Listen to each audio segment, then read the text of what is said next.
Minot. Ma question n'est pas du tout une critique des services de l'État, vous le savez, au contraire, à tel point que malheureusement nous sommes en train de nous préparer au fait que nous allons devoir nous séparer de notre sous-préfète. Enfin, c'est pas nous qui nous en séparons, c'est elle qui se sépare de nous et commence pour nous une période de tristesse pour s'habituer à cette difficulté. Sur le fond, on a des inquiétudes. Je répète. En forme depuis ce matin, Monsieur Poyot. Comment? J'ai pas entendu. Bon, je continue. La crainte que nous avons dans les territoires ruraux, je répète, c'est les lois, c'est les choses qui sont en vigueur aujourd'hui qui nous posent souci. Notre désertification, pour deux raisons.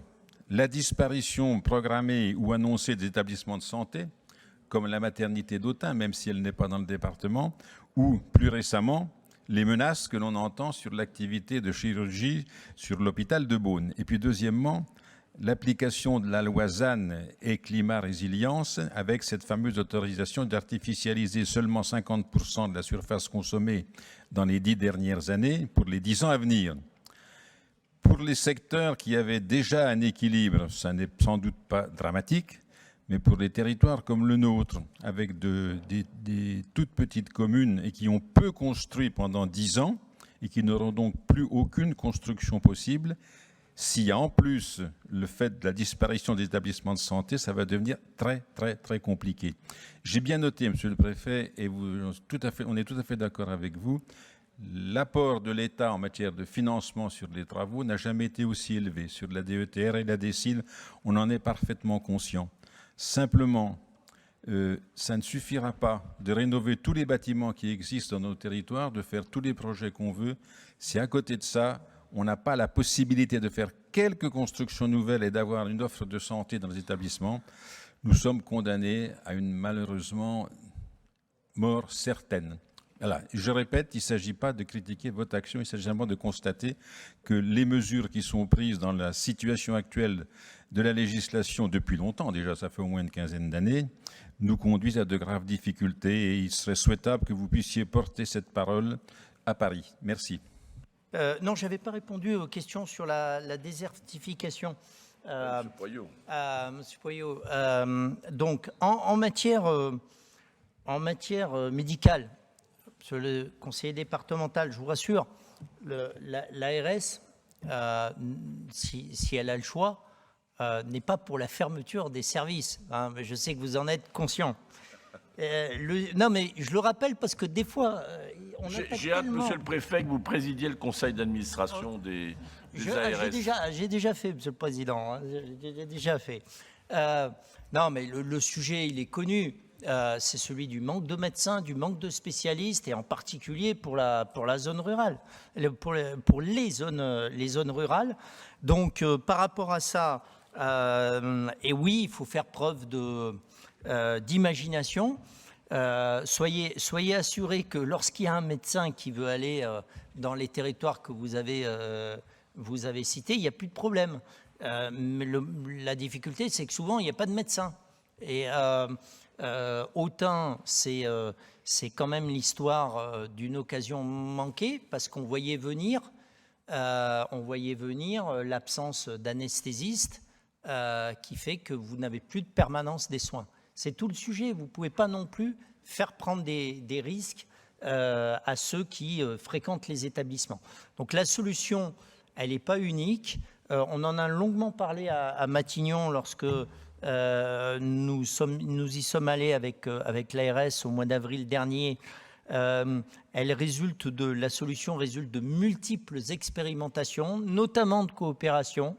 Je le dis parce que j'ai eu l'occasion d'en parler avec vous, Madame la conseillère départementale. Il ne faut pas avoir peur des coopérations. On a la chance d'avoir un CHU de grande qualité et il faut pouvoir s'appuyer dessus pour armer les services dans les hôpitaux de proximité avec des logiques de coopération. Du moins, tant qu'on n'a pas les spécialistes dont on a besoin dans ces territoires-là. C'est un sujet difficile, hein, j'en ai conscience, parce que ce que je vous dis là, évidemment, ne fait pas droit à l'attente légitime que chacun peut avoir d'avoir le meilleur des médecins au plus proche de lui. Mais malheureusement, on est sur cette nécessité de collaborer et d'avoir ce qu'on appelle l'exercice de coordonné des coopérations en matière de santé.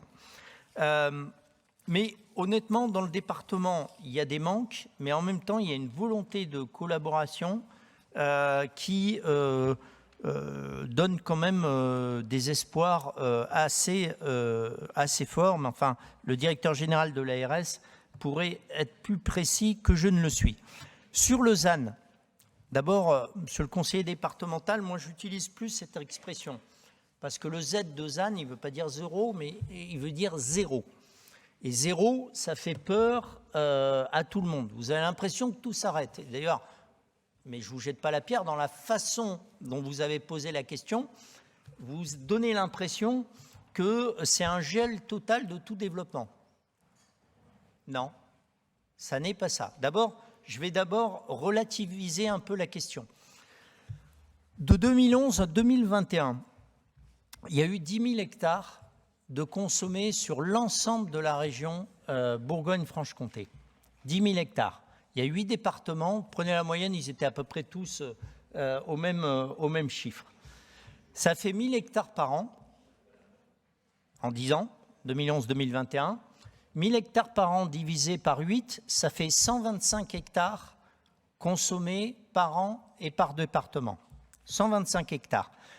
Je voudrais rappeler qu'il y a 4,7 millions d'hectares dans la région. Donc, ceci pour dire que ça relativise les choses. 125 hectares par an et par département, il y a 4,7 millions d'hectares dans la région. Mais au-delà de la relativité des chiffres, et le département de la Côte d'Or, ces 3 dernières années, a consommé moins de terre qu'il n'en a rendu à la nature. Ce sont les chiffres de l'Adréal. Mais au-delà de ça, il y a une inquiétude qui est légitime et qu'il ne faut jamais insulter sur cette loi en 2030 va imposer que si on artificialise 1 hectare, on devra rendre la moitié d'1 hectare. Et en 2050, pour 1 hectare consommé, ça sera 1 hectare rendu. La réalité, c'est qu'on a plein d'instruments pour le faire. Et d'ailleurs, on l'a vu avec le fonds vert, notamment le traitement des friches, qui rencontre un grand succès. La renaturation, je vais y arriver, d'un certain nombre d'emplacements, comme par exemple les cours d'école. Vous avez vu que les cours d'école qui étaient systématiquement bétonnés, de plus en plus, on les rend en gravier. Avec la ville de Dijon, il y a un grand programme qui est lancé visant à permettre à l'eau de s'imprégner dans les sols et non plus de glisser sur le béton. Je pourrais multiplier les exemples. La renaturation, c'est aussi, lorsque vous plantez un arbre, en moyenne, c'est 3-5 degrés de moins à l'ombre de cet arbre. Et quand vous faites ça, en même temps, vous faites de la renaturation. Donc ceci pour vous dire que je pense qu'il faut relativiser le problème. Je vous ai donné les chiffres. Je pense qu'il faut dire qu'on a les outils. On a les outils pour éviter de se retrouver face à des projets qui bloquent.